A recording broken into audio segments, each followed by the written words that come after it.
बोलो प्रभु यीशु मसीह की, यीशु मसीह की। दानियल की पुस्तक खोल लेंगे हर एक।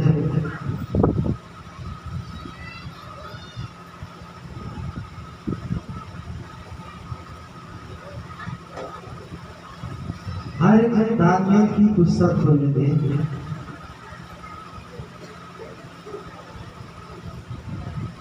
उसका 6 अध्याय, दानियल उसका 6 अध्याय।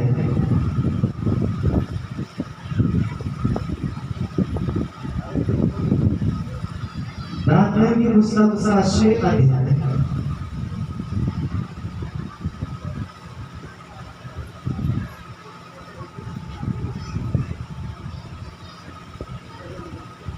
उसका 10 पद से पढ़ेंगे, ध्यान से सुनिए। दानियल की पुस्तक उसका 6 अध्याय 10 पद से पढ़ेंगे, ध्यान से सुनेंगे। जब दानियल को मालूम हुआ था उस पत्र पर हस्ताक्षर किया गया है, तब वह अपने घर में गया, जिसकी उपरौठी कोठरी की खिड़कियां यरूशलेम की ओर पूर्वी रहते थे, और अपनी रीति के अनुसार जैसा वह दिन में 3 बार अपने परमेश्वर के सामने घुटने टेक कर प्रार्थना और धन्यवाद करता था, वैसा ही तब भी करता रहा। हालेलुया। बोलो प्रभु यीशु मसीह की, यीशु मसीह की। पड़ोस वाले से हाथ मिलाकर बोलो 3 बार अपने परमेश्वर से क्या कर रहा है? प्रार्थना। क्या कर रहा है? तेजी से बोलिए। कितनी बार? तेजी से बोलिए। 3 बार किससे प्रार्थना कर रहा है? तेजी से बोलिए। और तेजी से बोलिए। कितने लोग चाहते हैं कि यीशु मसीह मुझे मिल जाए? सब चाहते हैं। वाह। कितने लोग चाहते हैं कि यीशु मसीह मेरे पास आ जाए? सब चाहते हैं। हालेलुया। तो आपको यीशु के पास जाना पड़ेगा। किसके पास? तेजी से बोलिए। कितने लोग यीशु मसीह के पास जाएंगे? आज सवाल आता है यीशु मसीह है कहाँ? हम जब ताकि यीशु मसीह के पास चले जाएंगे। हालेलुया। यीशु मसीह है कहाँ कि हम यीशु मसीह के पास? पड़ोसी से बोलो तुम्हारे घर में है यीशु मसीह। दरवाजा बंद कर लो। ये क्या कर रहा है दानियल? दरवाजा बंद किया और जो खिड़की यरूशलेम की ओर खुली है उधर अपना मुंह करके क्या कर रहा है? आप लोग जब भी प्रार्थना करें किधर मुंह करेंगे? बोलो दरबार की ओर। आपको अपना घर पता है? अपने घर से जब भी आप प्रार्थना करें, जितनी बार आप प्रार्थना करें, आपका मुंह किधर होना चाहिए? तेजी से बोलिए। और तेजी से बोलिए।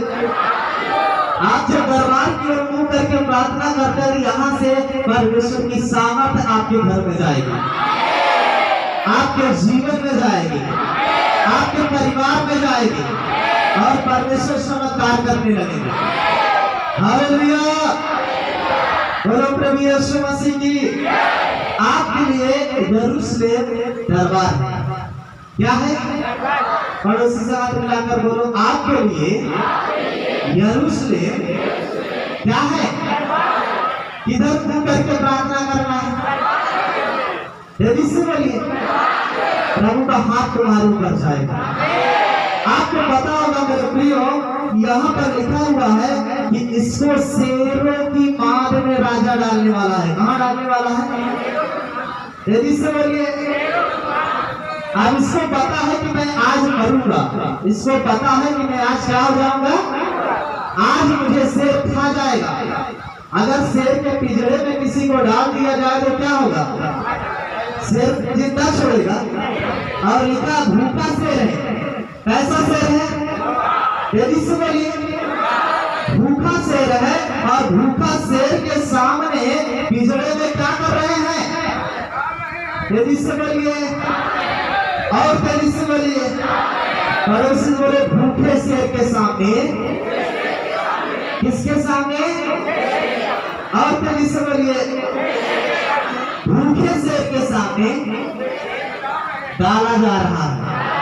किसको डाला जा रहा है? शेर को।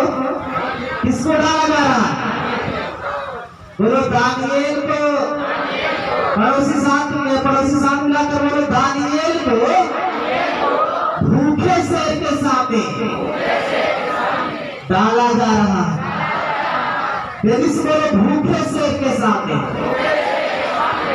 डाला जा रहा है। तो छोड़ेगा वो? तेजी से बोलिए। हाँ, ध्यान से पढ़ेंगे फिर से वचन को 10 पद से। जब दानिएल को मालूम हुआ कि अब वो शेर के पिंजरे में डाला जाएगा, तो भी इसने जाकर परमेश्वर से क्या कर रहा है? तेजी से बोलिए। फिर भी ये जाकर परमेश्वर से क्या कर रहा है? प्रार्थना कर रहा है। हालेलुया। आपको पता होगा कि आपका पति दारू पीकर हमें मारेगा, तो आपको क्या करना है? जिससे बोलिए कितने लोग कर पाएंगे? तो उसका मुंह परमेश्वर बंद करेगा, उसकी दारू खत्म होगी, उसका हर प्रकार की गंदगियां खत्म होगी। हालेलुया। आपको पता है कि आपके पति का नेचर गड़बड़ हो गया है। आपसे ज्यादा प्रेम नहीं करता, किसी और दूसरे औरत से प्यार करता है या दूसरे लड़की से प्यार करता है और आपको जलन होता है। आपको क्या करना है? तेजी से बोलिए। तो भूखा शेर है आपके लिए। कैसा है? उसके सामने जाओगे तो आपको छोड़ेगा नहीं। उसके सामने जाओगे तो आपको छोड़ेगा नहीं, क्योंकि उसका ध्यान किधर है? गुनाह की ओर, पाप की ओर। इधर तेजी से बोलिए। लेकिन फिर भी आप यीशु से प्रार्थना करने वाले हो तो प्रभु से सुधार देगा। प्रभु से क्या करेगा?